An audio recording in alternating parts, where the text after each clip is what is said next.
Assalamualaikum warahmatullahi wabarakatuh. Perkenalkan, nama saya Nazabib, NIM saya yaitu 222015124. Saya dari Prodi PAI. Di sini saya akan membuat video atau menjelaskan video untuk tugas psikologi pendidikan. Dan saya di sini mengambil tentang disleksia.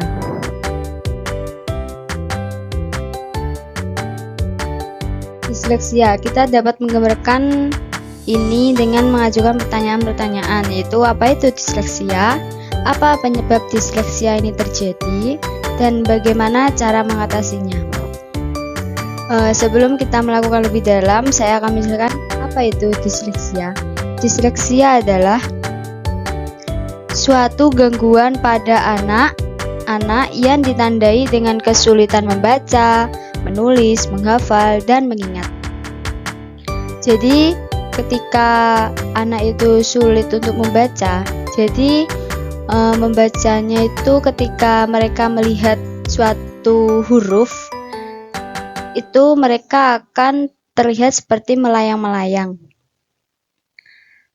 Dan yang sering terjadi di dalam kehidupan nyata, baik itu orang dewasa atau anak-anak, yang sering mendapatkan gangguan disleksia itu adalah sesuatu hal yang sering lupa atau sulit dalam menghafal. Dan di sini kita akan lanjut lagi, yaitu tentang apa penyebab disleksia itu bisa terjadi. Disleksia terjadi bukan karena salah asuhan. Mungkin dari beberapa orang mengira bahwa anak yang memiliki gangguan disleksia itu karena adanya salah asuhan pada orang tuanya. Padahal disleksia disebabkan oleh faktor keturunan, bukan karena salah asuhan. Hal lain yang menyebabkannya yaitu disleksia itu adalah suatu gangguan perkembangan yang mana program di otaknya itu ada yang kurang pas. Bukan karena anak itu bodoh, tapi karena memang program yang ada di otaknya itu berjalan lebih lambat daripada anak-anak normal pada umumnya.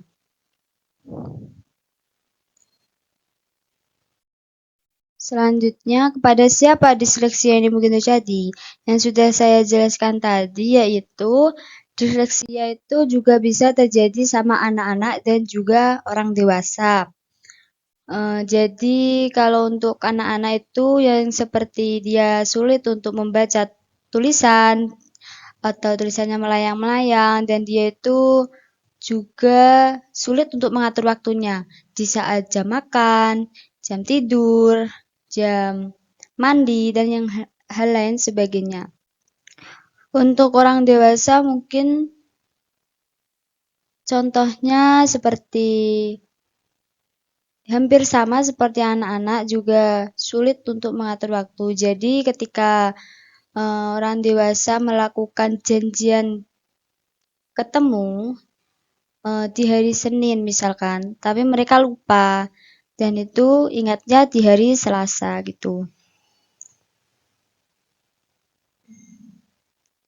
Selanjutnya yaitu bagaimana sih cara mengatasi gangguan disleksia itu?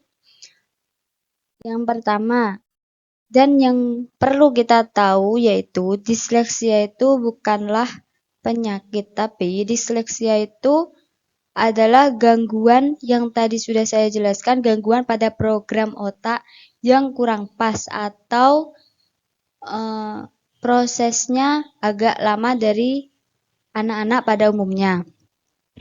Kalau disleksia itu adalah penyakit, kita membutuhkan obat untuk menanganinya. Tapi di sini disleksia itu adalah gangguan, jadi butuh beberapa terapi yang dilakukan pada anak-anak. Jadi yang pertama yaitu harus ditemukan sedini mungkin. Jadi ketika orang tua lambat mengetahui anaknya apakah ada gangguan disleksia atau tidak, mungkin kan kita lihat dari awal pengertian tadi bahwa disleksia adalah disebabkan karena faktor keturunan. Jadi semisal orang tua mengalami hal itu, mungkin orang tuanya juga bisa mengenali, oh ini nih gangguan ini. Sebaiknya ditemukan sedini mungkin agar tidak terjadi eh, kejadian-kejadian yang tidak mengenakan dari atau kegagalan-kegagalan yang dialami oleh anaknya. Yang kedua yaitu memberikan stimulasi yang cukup. Jadi di sini peran orang tua juga sangat penting dalam memberikan stimulasi yang cukup pada anak. Dan yang ketiga yaitu bergabung dalam komunitas.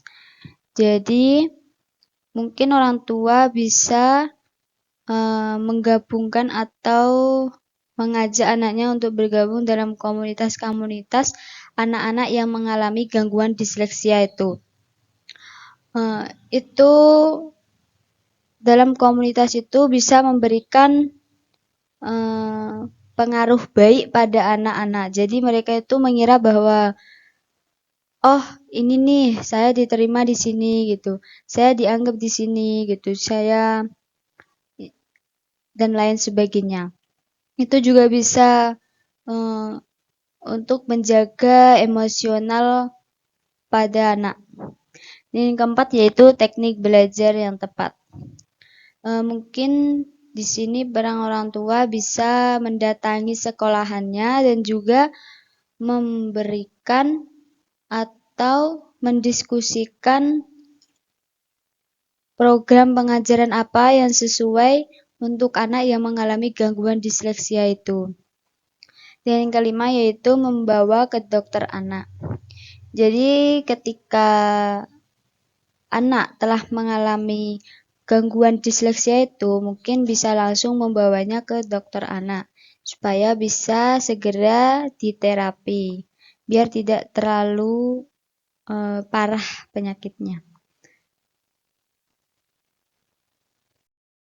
Jadi mungkin itu saja penjelasan dari saya. Semisal ada kesalahan kata atau kekurangan, saya mohon maaf. Dan di sini saya akan memberikan kata-kata. Jangan dilawan kekurangannya, tapi temukan apa kelebihan dari kekurangan Anda. Terima kasih. Sekian dari saya. Wassalamualaikum warahmatullahi wabarakatuh.